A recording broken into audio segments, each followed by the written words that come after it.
Yun mga Dre, kumusta kayo? Sana maayos lang po ang sitwasyon nyo.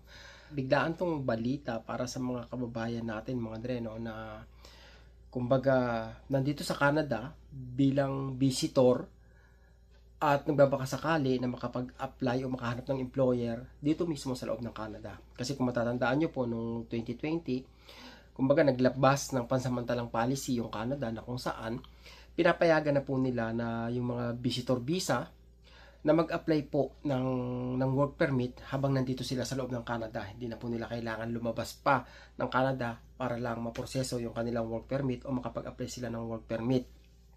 At sa kasamaang palad po, kumbaga tinatapos na po ni Canada yung temporary policy na yan ng biglaan mga deno. Biglaan kasi po dapat ang tapos ng policy na yan ay sa February 20 pa, 2025 pa. Pero August 2024, August 28, 2024, ngayon mismo sa araw na to, tinapos nila yung policy na yan. Ito po yung sabi ni Canada mga dreno. Galing po ito sa website ni Canada at salamat Ina, no? Salamat at kumbaga sinare mo sa amin ni Mark itong balita na to. August 28, 2024, Immigration, Refugees and Citizenship Canada, IRCC, has ended a temporary public policy that allowed visitors to apply for a work permit from within Canada, effective immediately. Samantalang sinabi rito sa bandang hulihan, while the temporary policy was set to expire on February 28, 2025, IRCC is ending the policy as part of our overall effort to recalibrate the number of temporary residents in Canada and preserve the integrity of the immigration system. Nabanggit din dito na sabi ang IRCC is also aware that some bad actors were using the policy to mislead foreign nationals into working in Canada without authorization. Yun. Siguro nakarating sa IRCC mga Dre, no? Yung mga nagtatrabaho dito sa loob ng Canada na mga walang work permit, 'di ba? Kaya nabanggit nila 'yan. At paano ba? Yung ibang kababayan natin mga Dre, no? Kumbaga natapos na yung visit visa nila, tapos nag-extend sila kasi nga umaasa sila na sana makakuha pa sila ng employer at makapag-apply pa ng work permit habang nandito sila sa loob ng Canada, nang sa ganun mas mabilis yung proseso. 'Di ba? Hindi na nila kailangan lumabas pa ng Canada. Kaya lang eto nga lumabas tong balita na to mga Dre, no? Anyway, mga Dre, no, I think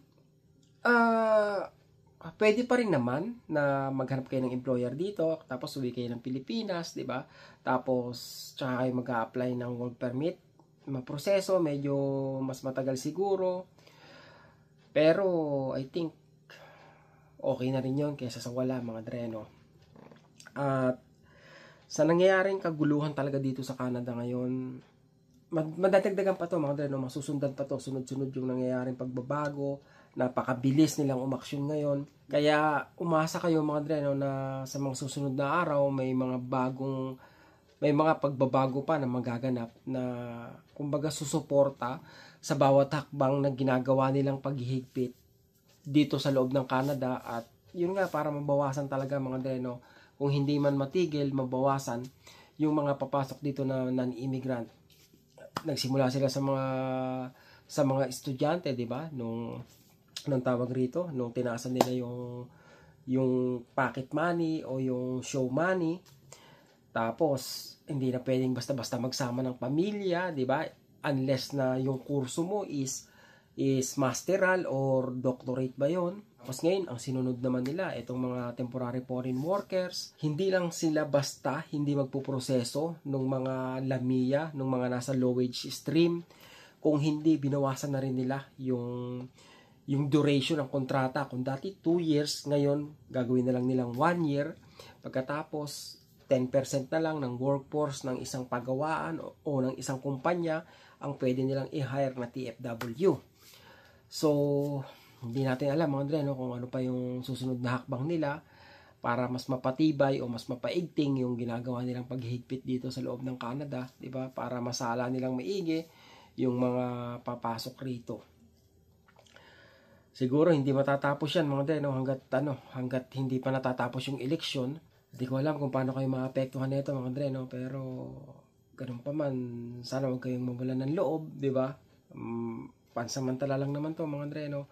At umasa kayo na babalik din tong pagkakataon na to, di ba? Pero kung nandito nga kayo sa loob ng Canada at hindi pa kayo naapektuhan ng policy yung pinapatupad nila at may bala kayong gawin o may ibang opportunity na pwedeng maglagay sa inyo sa mas magandang sitwasyon dito sa loob ng Canada, gawin nyo na mga Andre, no? Kasi paigpit sila ng paigpit, hindi natin alam kung anong gagawin nilang susunod na hakbang. Kaya good luck po, good luck sa inyong lahat mga Andre, no? Sana malampasan nyo to at yun, tuloy lang mga Andre, no? Basta walang ayawan sa mga pangarap, hindi man ngayon, sa mga susunod na araw, susunod na buwan, di ba? Hindi ibig sabihin porket hindi nangyari ngayon yung muntik nang mangyari o sana mangyayari na, di ba? Napakalapit na. Alam niyo yun mga Andre, yung halos abot kamay niyo na yung mga pangarap niyo, nandito na kayo sa loob ng Canada. Biglang nangyari to, maapektuhan kayo, di ba? Talaga namang frustrating siya mga Andre, no? In so many ways. Pero sabi nga mga Andre, no, na you are where you are supposed to be. 'Di ba? Kumbaga may dahilan kaya nangyayari yung mga bagay-bagay. At saka 'di ba? Alam niyo 'yun mga Andre, may mga may mga blessing in disguise mga Andre, no. Dumarating na akala natin hindi magandang pangyayari pero doon pala mas mapapabuti yung sitwasyon natin. 'Di ba? Maaring pangit sa unang tingin yung mangyayari o mangyayari pa, pero who knows, 'di ba? Mas magandang blessing pa pala yung nag-aantay sa inyo, mas magandang opportunity pa pala yung makukuha nyo. Alam niyo yun mga Andre, kaya 'di ba, fighting lang, kayang-kaya yan mga Andre, no? Marami nang sumubok nito, di ba? Marami nang dumaan sa ganitong pagkakataon, marami nang marami nang nakalampas dito, marami nang nagtagumpay mga Andre, no? Kaya kayang-kaya nyo rin yan, di ba? Medyo mahirap kung sa mahirap mga Andre, no? Challenging, masakit, o ano pa man salita na yan, pero at the end of the day mga Andre, no? Kailangan mag-move on, kailangan maging malakas, di ba?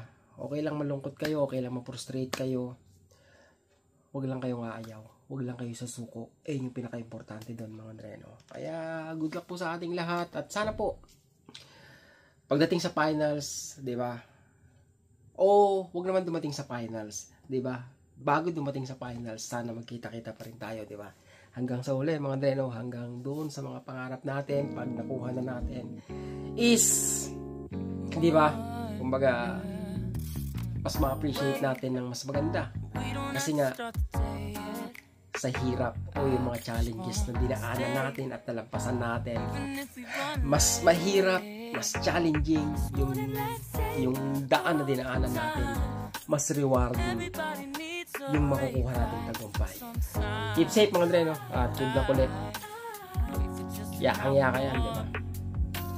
What's the rush?